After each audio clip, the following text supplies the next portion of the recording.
बच्चों, इस वीडियो में हम लोग सॉल्व करने वाले हैं एक्सरसाइज 3.3। जो नई वाली एनसीईआरटी है उसके एक्सरसाइज 3.3 का question number 1। In a matrix A, देखिए एक मैट्रिक्स दिया हुआ है यहाँ पर क्वेश्चन नंबर 1 में, और 3 क्वेश्चन पूछे गए हैं। पहला क्वेश्चन है the order of the matrix. कोई भी मैट्रिक्स जो होता है वो होता है अरेंजमेंट ऑफ नंबर्स। कुछ नंबर होते हैं जिनको अरेंज किया गया होता है रो और कॉलम के टर्म में। ये जो आप हॉरिजॉन्टल देख रहे हैं ना, वो है रो, और ये जो वर्टिकल है वो है कॉलम। तो ऑर्डर ऑफ मैट्रिक्स होता है number of row multiply by number of column. कितने रो हैं पहले ये बताना है, और बाद में बताना है कितने कॉलम हैं।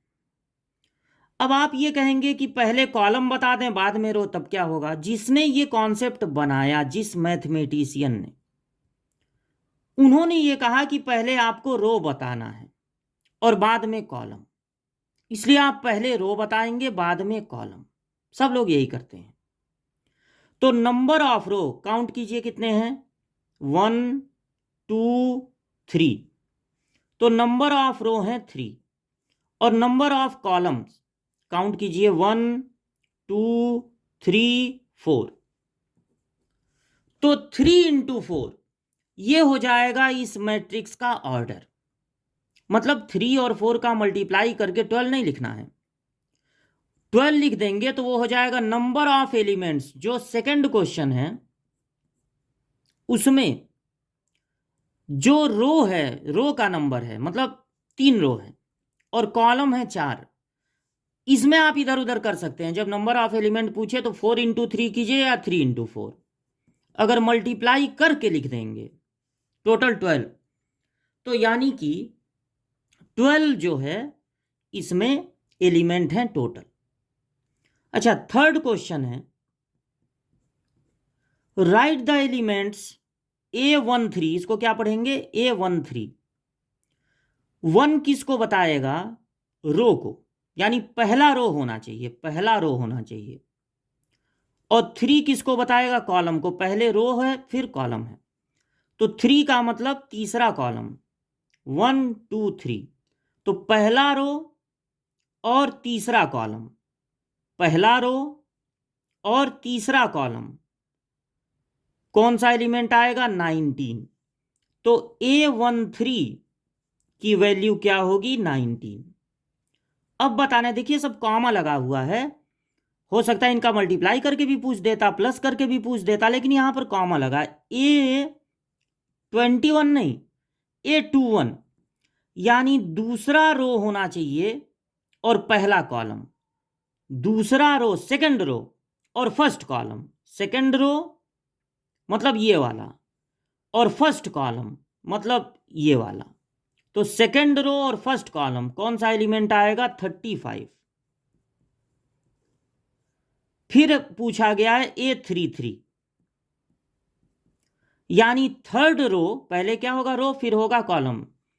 थर्ड रो यानी ये वाला, और थर्ड कॉलम 1 2 3, कौन सा एलिमेंट आ रहा है? -5।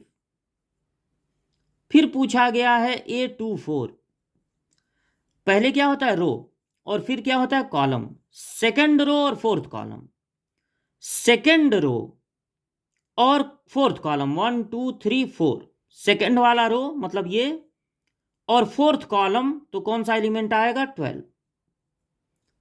फिर लास्ट में पूछा गया है A23, मतलब सेकंड रो और थर्ड कॉलम। तो सेकंड रो और थर्ड कॉलम 1 2 3, कौन सा एलिमेंट आ रहा है? 5/2। अगर इसमें आप कंफ्यूज हो रहे हैं तो ये समझ लीजिए कि जब कोई मैट्रिक्स लिखा जाएगा 3 इंटू 4 का, तो वो कुछ इस तरह से रहेगा। यहां जो एलिमेंट होगा, मान लीजिए आपको 3 रो बनाने हैं और 4 कॉलम बनाने हैं, ऐसा ही है ये। तो यहां जो एलिमेंट होगा उसको कहेंगे A11, इसको कहेंगे A12, यानी रो 1 हो गया और कॉलम 2। इसको A13, इसको A14, इसको A21, पहले रो लिखना है फिर कॉलम। इसको कहेंगे A22, फिर A23, पहले रो फिर कॉलम। इसको A24, इसे कहेंगे A31, पहले रो फिर कॉलम।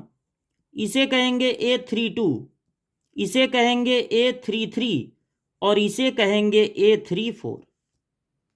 तो इस तरह से पूरा लिख कर भी आप ये बता सकते हैं कि जो पहला क्वेश्चन पूछा ना A13, तो देखिए A13 कहाँ होगा, यहाँ, और A13 इन दोनों को टैली कीजिए तो A13 की जगह यहाँ पर क्या रहेगा, 19।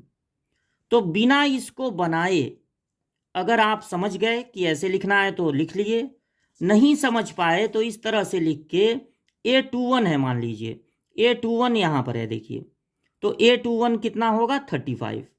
फिर A33 कहाँ है, यहाँ पे है, तो A33 कितना होगा, -5। A33 कितना होगा, -5। तो यही बस 3 क्वेश्चन इस पहले वाले के पार्ट थे।